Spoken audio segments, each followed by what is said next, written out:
Questions will be taken now. I'll go over to the panel there, but if you could just identify yourself by name and organisation, that would be appreciated. I'll probably start off with one for the entire panel, and Julia, thinking of the guest speaker. And I hope I'm able to say this, but I'm scribbling notes here. How engaged should philanthropy be in speaking out against inequality? I think philanthropy should speak where it has a mandate and where it has knowledge. I think philanthropy should treasure the knowledge it has and recognise that its very privileged position of not being accountable to politicians, taking the very long view and having deep roots in communities gives you a very specific truth about which to speak. If philanthropy speaks carelessly or superficially or makes things up, we will all lose. But if philanthropy, speaking with a really strong, clear mandate, with an understanding of their truth, speaks powerfully, it's not a vested interest, it's one that can really move mountains. So I believe philanthropy should speak up when it can. Catherine, your thoughts, please? I agree that we should speak, particularly on the basis of evidence, and I think where we can fund demonstration projects or fund research that are going to create a better level of understanding of some of the issues we face, then I think it's our duty really to disseminate that sort of knowledge within the community. Jill? I think certainly where, as foundations have the opportunity to work closely with the organisations they fund and they have a knowledge base of the issues, then I think it's really critical that we're often in a position of influence when we can talk to people, whether they're in government or in business, to understand what the issues are. And I think we're privileged and we should do it. And Jill, while you've got the microphone, the word poverty was mentioned quite a few times with the various presentations. How much should we dedicate to addressing poverty now, trying to make a change, and then investing in the long-term future of trying to help that dreadful thing? I suppose the investment now is better than dealing with the problems later, and I would have thought that it was critical that we stepped up to the table to ensure that we can address it as much as we can within our capacity. If there was one thing out of this afternoon and early evening that you had a radio grab of 30 seconds to say about philanthropy in this state, what would you say? What would be the message? I think philanthropy's got a very critical role to play in being the voice around the issues that we see from the organisations we fund. Often they don't have the capacity to do it, they don't have the connection to media, but if we know what is happening to the organisations we support, we should enable them to have a voice. Catherine? I think the contribution of philanthropy to our community is very underestimated, and I think we probably should have more confidence to explain that contribution and to encourage people's philanthropy so that we can collectively make a difference. Getting you ready for the radio interview in the morning, Julia? I don't think they'll ask me this one. I think I agree with what both Jill and Catherine have said, but I do want to put in one warning. Philanthropy only works when it's working with others. The notion that money on its own can talk is one that we knew about in the 19th century and the early 20th century, and it's not where we are now. What matters is philanthropy bringing together the experience, aggregating people's knowledge and wisdom, and enabling them to speak as much as speaking to. So there is power in philanthropy, and we must never have a muted voice, but we must also understand that those we work with have power, take risks, and need support too. With the Joseph Rowntree Foundation providing housing, how does that help in the long term? Well, we believe that one of the best, most important ways in which people stop being poor is by having a stable place to live. Of course, having a job matters, but it's really hard to run your life unless you live somewhere that's secure. So there's a charitable purpose in providing that housing, whatever. But the way in which we do it is also to learn from the experience of people living in our housing, to work closely with them to articulate what the new problems are, understand what's changing, and then take that to a wider audience. I think the fact that we run housing is good for the people who live in it. It's also, I think, good for us as an organisation because it gives us that really practical experience. It stops us being an ivory tower remote organisation and makes us one which is very grounded in the real world. Now, don't be humble, but what's one of the big successes of the foundation? Something that you're really, really proud of? Well, I'm proud of lots of different things, and I'm trying to select them as I go. One of the things I'm most proud of we've done recently is work we've done on dementia, because that is the disease of our time. It's the thing we're all afraid of. Everybody is concerned about what's going to happen. And all of our research, but also all of our work in neighbourhoods showed this was worrying everybody. And what was worrying people was not the illness and the medical intervention, although God knows we need to work on that, but it was the impact on communities. And we identified the fact that in most communities, the first person who spots that somebody is suffering from dementia is not going to be their doctor or their social worker or another public servant. It's most likely going to be, as we described it, the guy running the newspaper shop. He's the one who'll see that somebody comes in and is a bit confused and buys the same newspaper 3 times round and never has the right money. How do we equip those people to respond compassionately, carefully, not just call the police, which is entirely the wrong thing to do and also too expensive for us? That's a neighbourhood problem with global implications, and we've started working in our own city of York, but also in other cities, to explore what it means to be a dementia-friendly city. And I'm proud that in the city I live in, there are cafes that have a badge that says dementia-friendly. It doesn't mean everybody has been retrained as a psychogeriatrician. It means they know how to be kind, how to be considerate, that the design of the building and where the toilets are is not going to confuse everybody who's a bit confused already. And it means it's a place that it's safe to go if your husband or wife is suffering and you still want to get out of the house for a bit. On a small scale, I'm proud of it. In terms of its impact, I'm hugely proud. Well said. And we have the ageing population very much in Australia at the moment, and he comes up every day in the media, somewhere, radio, television or press, something about dementia. Katherine, a great achievement in your time at the Lord Mayor's Charitable Foundation, if you could single one out. Well, I spoke about a few already in terms of affordable housing and the research we've been doing, but probably one that's close to my heart is our Youth in Philanthropy program, and I'm probably most proud how that's grown into now being 22 schools who all receive, provide advice on grants for, they have $15,000 each, which they go on site visits and learn all about philanthropy. And we have a YIP alumni, but I'm thinking really of last year we went on a site visit because I mentor a school and a lot of the staff and board mentor schools, and we went to a safe house and we actually went in there and we heard about the education program for the kids who are with their mothers, usually escaping domestic violence, and just the impact that had on their education and their lives generally. Some of them had moved schools 12 times, falling behind in their education, had lost their friends, their self-esteem was going down because they were so far behind in their education. When they went to a new school, they just felt right out of it for their age group. And I think it was a pretty tough visit, but I think the team and we all learnt a lot about the actual complexity of homelessness caused by domestic violence and what that means for the whole family. Jill? I think one of the ones we're being, I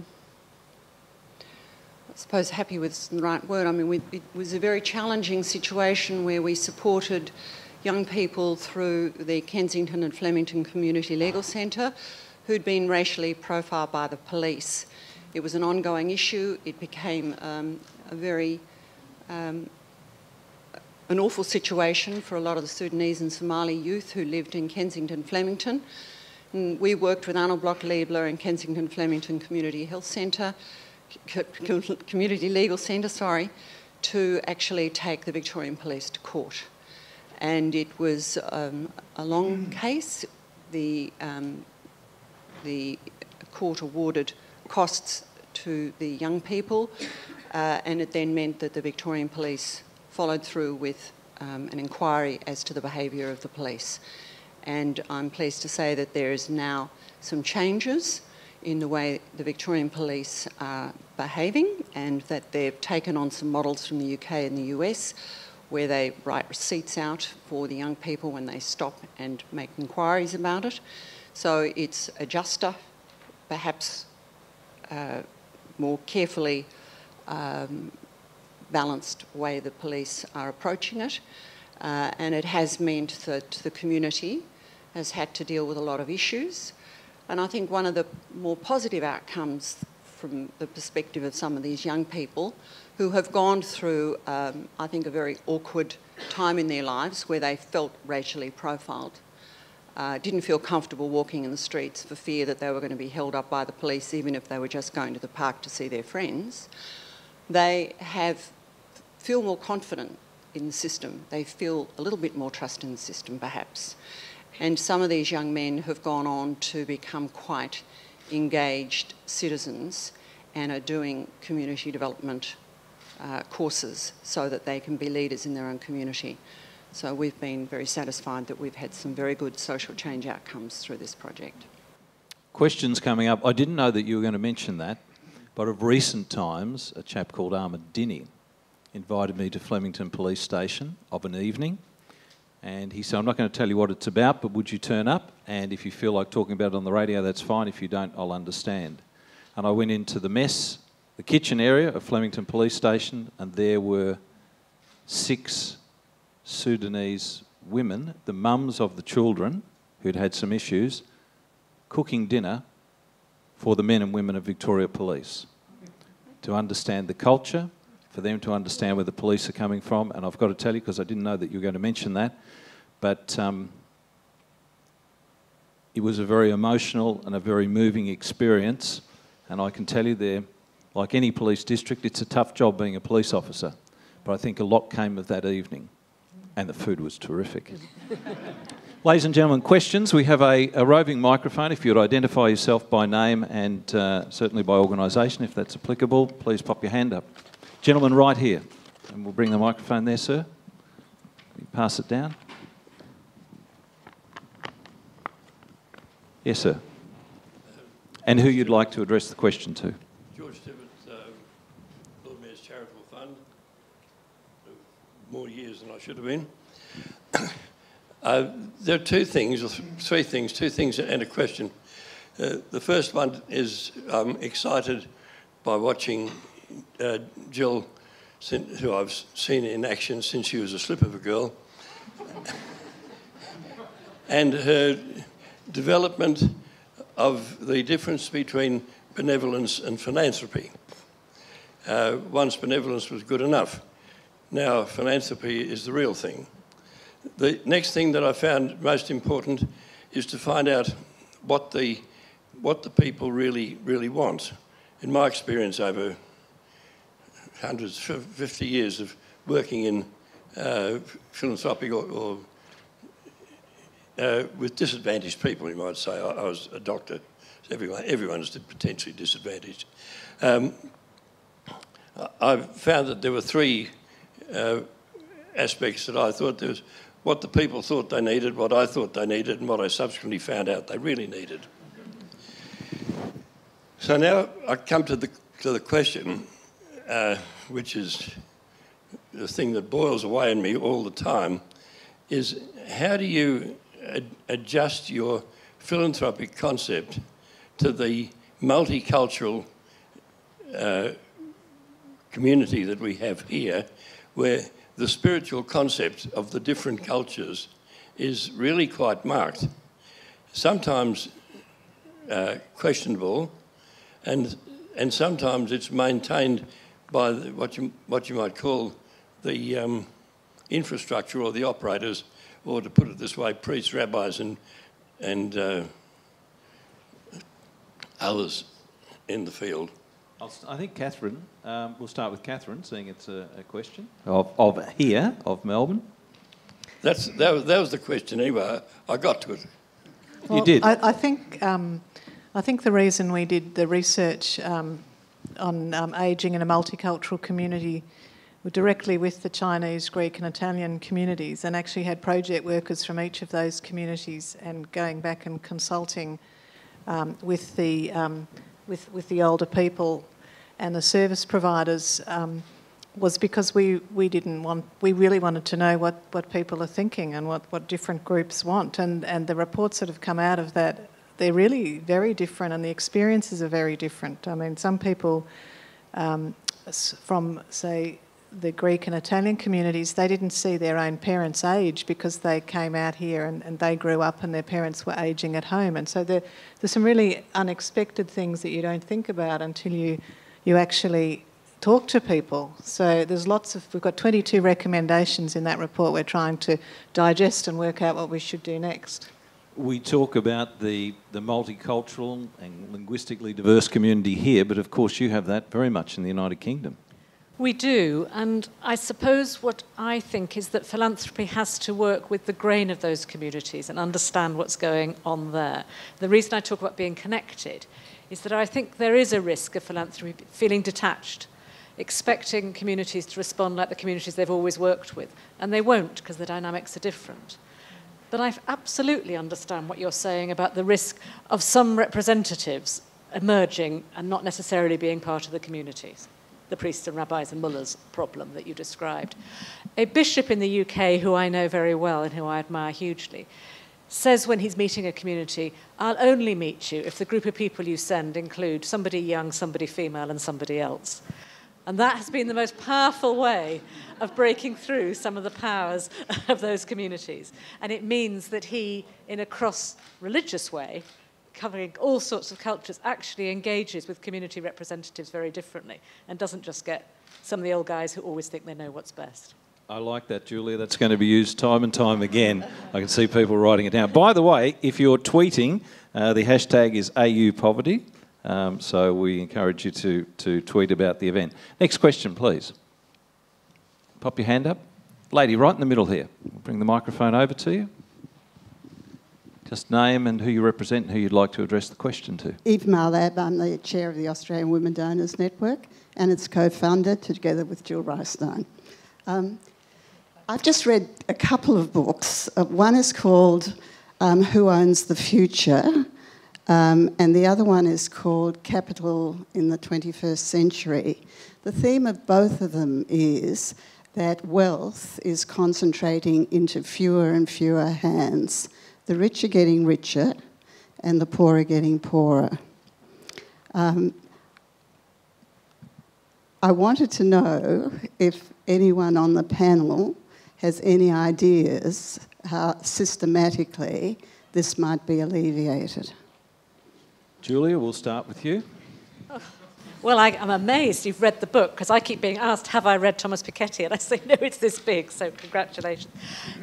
We are facing a time where our wealth is, the division between those who have and who haven't is greater and more extreme than it has been in a couple of hundred years. The last time we faced this, the big philanthropists of Carnegie and Peabody and others set up major foundations. We're now in a period where money seems to be accumulating right at the top, being held in fewer and fewer hands. And I've been saying in meetings in Australia, I think we face a real risk with this. I think the divide between the top and the bottom is too stark. There'll always be relativities in complex societies, but when it's so desperate, there's no room for anyone else to move. That the costs of keeping people poor, which we're doing now, are not cost-free. Their costs will all carry long into the future. And that middle group of people, the people who felt that they could make their lives work, not aspire to be hugely wealthy, but keep stable, are now feeling as precarious and as at risk. I think that's threatening to society. So the challenge must be, what do we do? We'll all have different solutions, and I don't think philanthropy answers it. I think what philanthropy does is shine a bright light on what's going wrong and point to the different things that can be done, sometimes locally, sometimes in different ways. The final thing, I think, is that philanthropy is often the product of accumulated wealth. And timid philanthropy, philanthropy that feels doesn't quite know what to do with that wealth and will just keep it hidden, is partly contributing to that aggregation of wealth which isn't being used for the common good. Catherine, a response, please. Good.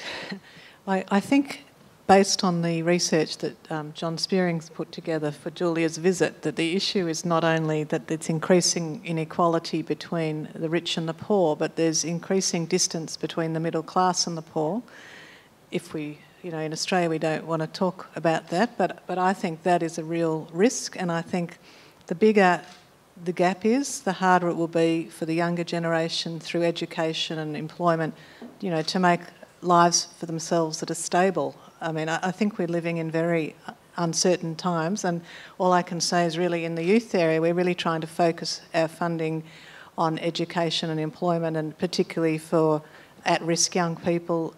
And this year we're going to look more at young people with disabilities and Indigenous young people. So I hope we'll find some other good solutions. Jill, would you like to add to your colleague's question with an answer? I think they've answered it extremely well. I think the challenge for all of us is to try and see if we can't capture some of that wealth at the upper end, that it should come into philanthropy. I know it is happening, but it feels like a trickle in comparison to the wealth that's being earned at that level. And I suppose the other side of the coin is that we have a huge immigrant community here, and their philanthropy is quite silent in many ways, I think. You know, we were talking before about wealth coming into this country from Chinese, etc. And I suppose we need to be able to encourage their gifting as well. And to create that dialogue in a way where people feel comfortable that talking about money is something that in a more open, transparent way, and the joys of being able to share it. And I think from the research project we've just recently done, that part of it is a lack of understanding about philanthropy in those communities, and there's actually a great appetite to learn a lot more. We've got quite a diverse audience here tonight. I know Mr. Gandel is represented by Vedran Drakulik there. And the interesting thing was, from a lay point of view, so many people don't know how they can be a part of it. And Katherine, I'm sorry to sort of come back to Lord Mayor's Charitable Foundation, but people that I was talking to once I was introduced to the foundation thought you need $150,000, $200,000, $1 million to be a part of it. And of course you can have $2,000. So are we getting the message out of how people can become a part of the philanthropic community, how they can, you know, be involved? Katherine will be able to talk much more about the community foundations model. I do want to remind us all that most of the research evidence suggests the poorest communities, people are giving more to community organisations as a proportion of their income. When we run things in the UK, telethons and media fundraising and Red Nose Day and things like that, it is the poorest parts of the country that give most. So this is not something wealthy people do. Wealthy people call it philanthropy. Other people give. And how we can encourage and enable giving and recognise and celebrate it, because it is a joyful thing to do. It's something we need to be able to do. It's also something that can change the world. And how people feel that their smaller amounts of money are powerful too seems to me to be part of the message. Yeah, and I mean the model of the community foundation is so powerful because it means everybody can give and have a fund and contribute and be part of philanthropy, not necessarily just the high net worth individuals. And I think the thing I mentioned briefly before, the collective giving funds that we've just recently had a few set up with us, I just think they're really the shape of the future, and a lot of young people and women particularly are very excited about the potential for getting together and addressing projects and working together in philanthropy. And Katherine, it doesn't always have to be in cash, does it? It can be in kind, because so many people think it is signing the cheque, handing over the dollars. I mean, I'll give you one example. We had, for those that are not from Melbourne, we have the second most important war memorial in the state. It's the Mount Macedon Cross. And it suffered through Ash Wednesday and sleet and hail and snow. It had a cyclone fence around it, and it was $1 million plus to rebuild it. And the trustees, after about 6 months, had about $6,000 in the bank. But thanks to the Grollos, to Bruno and Reno, they rebuilt it. We were wondering whether it was going to be the labour or the products, and in the end there was just the biggest firm handshake from one of the most unbelievable gentlemen. He said, "You'll never receive a bill." He said, "There it is from the Grollo family," and that cross stands today. But people were thinking it always had to be the money side. It's quite often in kind. And in the work we're doing, looking at an affordable housing loan fund and the Community Land Trust, we've actually got or Maddox for a start, have agreed to do some pro bono work on the Land Trust, and we've also got another a firm who probably will be. And that's a way you can, to give their expertise to set up what will be quite sort of challenging in Australia, just to get the model right to start with, is fantastic. I'll ask a couple of questions because there will be some entertainment afterwards. Gentleman right down the front here with the microphone. Gentleman right here. Pop your hand up, sir. That's it. Thank you. My name's Chris Ellison from Melbourne Grammar School. This year, in addition to my teaching duties, I'm also very privileged to be the coordinator of 7 young men who are participating in the Youth in Philanthropy program that Katherine alluded to earlier. And it's mind-blowing, that program. And to attend the forum earlier this year was amazing. And I really do think there is scope that could be the catalyst or the planting of that seed, that those children involved in years to come will actually start their own foundations or contribute substantially to philanthropy in Australia. My question is for each of the speakers, and it comes about from a comment I once heard Daniel Petrie make, and that is that whilst Australia is regarded as a very generous nation, from that philanthropic point of view, certainly with the very, very wealthy sector, it has a very poor track record, around 2%. So my question is, do you ladies have an insight or an idea as to how you do plant that seed so that people, despite wealth, despite civic-mindedness, despite a social conscience, that they actually move into that role and do something for future generations? Julia? I don't know how you do it. I do know that if philanthropy can show it's making a difference, it feels like something people want to do. And that when you talk to people about giving, they are suspicious of charitable purpose. They're suspicious of the notion that you can ever do anything. There is in the UK a hardwired sense of, it's just going to be like that, you can't do anything about it. And I think powerful and effective philanthropy, which is transparent, that people understand, that when it makes mistakes, says, yeah, we tried that in good faith, we thought it would work, but it didn't, will take us away from this story that runs, which is it's just money down the drain. It's absolutely not money down the drain. Social change depends on it. And I think we need to tell our story very much better. Katherine? I think through particularly working with financial advisors so that it becomes a normal part of the conversation with people who are planning their affairs, you know, that philanthropy is something everybody just puts into their financial plan. I think, and had a wonderful meeting with someone earlier this week and, you know, great interest. So I do think there is an untapped resource there. Jill? Oh, it's been one of those things I've been doing for years, trying to inspire people to open their wallets. And in many ways, I think the work of the foundation has been something where people have come and partnered us.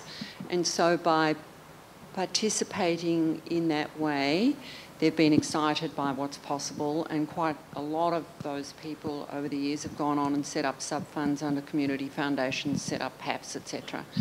And I think the real opportunity there is that people can see what it can do. They get excited by it, they start to feel passionate about it, they learn a little bit about how they can do it. I think for many people it's overwhelming. The issues are huge, they don't know where to find their place in it, they don't know who to talk to, and until people find a place where they genuinely feel strongly about something, they won't move.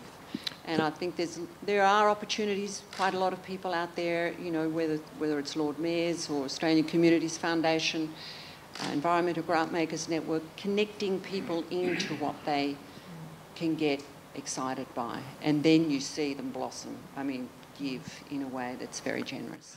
The lady in the green, you've been waiting so long, just 3 rows back there. I should say Harriet is one of the researchers on the ageing research. Oh, so right. Harriet, the microphone is yours. Thanks for the introduction. So I'm Harrietrademaker, a consultant researcher. Thank you very much. Really enjoyed all your talks today. I'm interested in about power. You talked about, you know, one of your roles is to, you know, break down these power differentials in society. And I'm also aware that you yourselves as philanthropic organisations, you do have a certain amount of wealth and you do yourselves have a lot of power. How do you go about yourselves kind of reconciling those power differentials between who you work with and who who are quite disadvantaged in many cases. Jill, we'll start with you.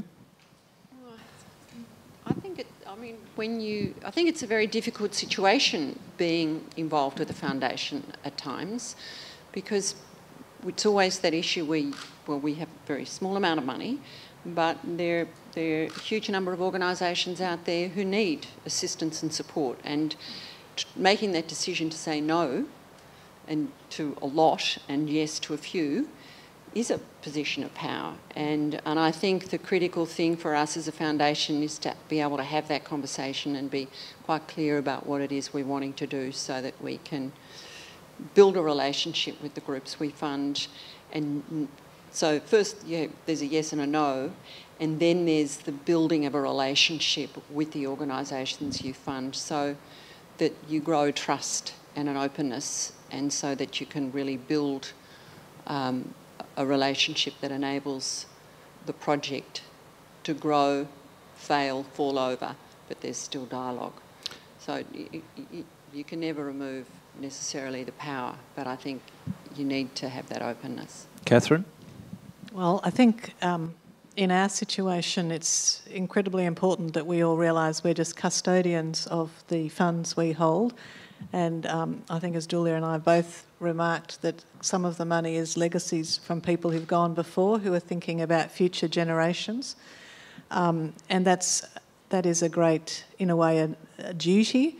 So in terms of power, I often say to the staff, it's not our money, and I think to be really fair in the granting process and to be clear about our impact areas and what we will and won't fund, and not put organisations through too much work when the chance of success is, not high. So I think, and by listening, I just try and listen as much as I can and read as much as I can to understand what's happening out there and what the issues are, and where we should be going next. Julia, final comment? I'd agree completely there's a power imbalance.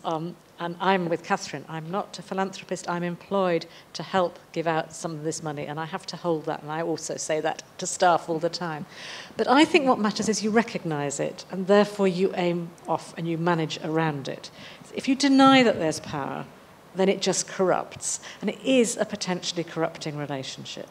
If people giving money think that the money they have gives them more power and more authority and more right, then they're making a big mistake. What they have is the money. The people who have the authority and the knowledge, wisdom, people who are taking the risks, are very often the people to whom you're giving the money. The people who know what they're talking about are very often the people to whom you're giving the money. And so I think you have to factor that into your relationship and quite consciously recognise that that's a different form of power. The risk is, if you don't do that, is they'll never tell you the truth. And if they never tell you the truth, you're never a proper committed philanthropist. You need to have that relationship right. Katherine, I'll leave it to you to make some closing comments and a special presentation. I was really just going to ask Julia if there were any final thoughts for Australian philanthropy that you'd like to leave with us, if there was some important take-home after a week of visiting Sydney, Canberra and Melbourne. Just remember, with social media, it's around the world within 7 seconds. I'm going to be very careful.